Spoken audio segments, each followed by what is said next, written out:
नमस्कार दोस्तों, फिर से स्वागत है आपका नई वीडियो के साथ। एक बार विराटनगर के राजा चंद्रभान ने राज्य के लोगों में भूमि का वितरण किया।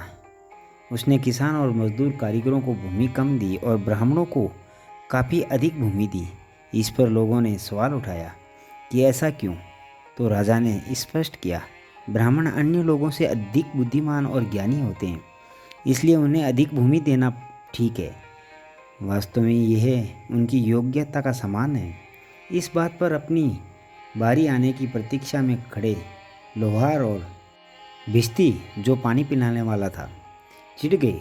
दोनों मित्र थे। उन्होंने आपस में सलाह कर राजा को सबक सिखाने की सोची। जब लोहार का नंबर आया तो राजा ने उससे पूछा, तुम्हारा काम कितनी भूमि में चल जाएगा? लोहार बोला, महाराज, हथौड़ा और कान के बीच में जितना अंतर है बस उतनी भूमि काफ़ी होगी। बात राजा की समझ में आई। यह भी उसने सोचा, इसे अपना काम करने के लिए 3-4 गज जमीन प्राप्त होगी। फिर भिश्ती से पूछा, तुम कितनी भूमि लोगे? भिश्ती ने बताया, महाराज, 1 मस्क भर पानी जितनी जगह में आसानी से समा जाए बस उतनी ही भूमि मेरे लिए प्राप्त होगी।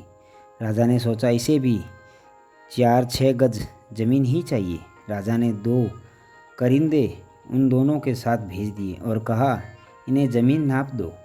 जब कारिंदों ने ज़मीन नापने लगे तो लोहार और भिश्ती की बात जानकर दंग रह गए।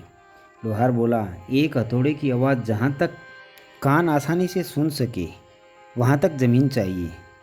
चक्राए करिंदे दोनों को साथ लेकर राजा के सम्मुख पहुँचे। उन्होंने बताया, महाराज, ये तो बहुत भूमि मांग रहे हैं, आप उन्हें समझाइए। राजा बोला, क्यों भाई, तुम तो बहुत कम भूमि चाहते थे, अब करिंदों को क्यों परेशान कर रहे हो? इसकी सज़ा जानते हो? जी महाराज, दोनों ने एक साथ कहा। फिर लोहार बोला, महाराज, मैंने तो उतनी ही भूमि मांगी है जिसकी आपको बताया कि हथौड़े और कान के मध्य जितनी दूरी है। करिंदे समझ ही नहीं रहे हैं। आप ही बताइए, मेरी मांग क्या अनुचित है? राजा इस पर खुद ही चकरा गए।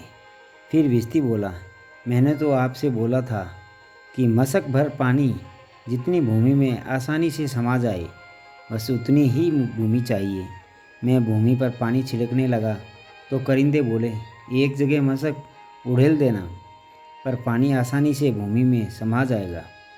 राजा लोहार और भिश्ती की बुद्धिमानी पर हैरान रह गया। उसे दोनों को मजबूरन उसकी मर्जी की भूमि नाप देने का आदेश अपने करिंदों को देना पड़ा। साथ ही कहा, मैं इसकी बुद्धिमानी से चकित हूँ। उन्होंने बुद्धिमानी से ब्राह्मणों को भी मात दे दी। इन्हें 10-10 स्वर्ण मुद्रिकाएं पुरस्कार में दी जाए। पर दोनों मित्र बोले, क्षमा करें महाराज, हमें ना तो भूमि चाहिए ना इनाम। हम तो आपके पक्षपात से क्षुब्ध थे और आपको इसका बोध कराना चाहते थे।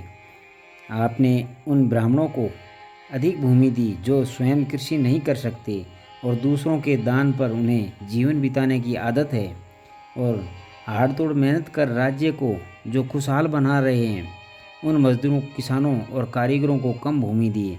राजा सुनकर चकरा गए। बोला, ओ, मैं तो सिर्फ ब्राह्मणों को ही बुद्धिमान मानता था।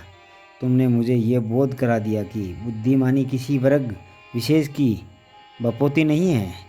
मुझे क्षमा करना। मैं वचन देता हूँ कि आज के बाद मैं किसी से किसी तरह का पक्षपात नहीं करूँगा, और हाँ, राजकाज संचालन में मैं आगे से तुम लोगों से भी विचार विमर्श करूँगा। तो दोस्तों, बुद्धि, विद्या किसी एक वर्ग की नहीं होती है, सभी की होती है। किसी को इस पर घमंड नहीं करना चाहिए। तो दोस्तों, मिलते हैं अगले वीडियो में। तब तक अपना ख्याल रखना, मुस्कुराते रहना। धन्यवाद।